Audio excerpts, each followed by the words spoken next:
It's a little traveled, perhaps, since it came with me from home. You know, I must admit China fascinates me.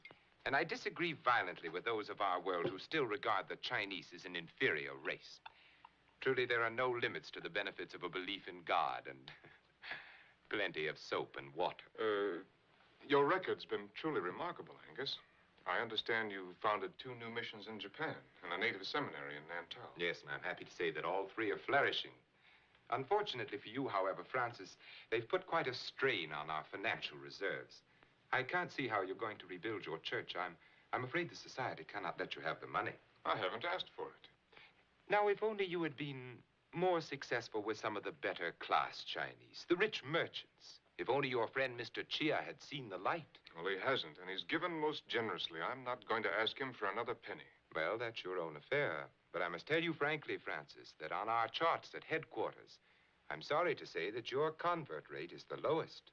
I suppose missionaries differ in their individual capabilities. Oh, surely no one doubts your capabilities, Francis. It's just in the way you do things. Living personally in such poor style, eating in the kitchen and all that.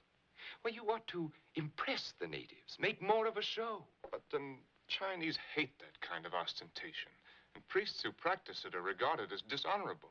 You refer to their own low heathen priests, I presume. Heathens are not always low, just as Christians are not always high. Many of their priests are good and noble men. Well, have it your own way.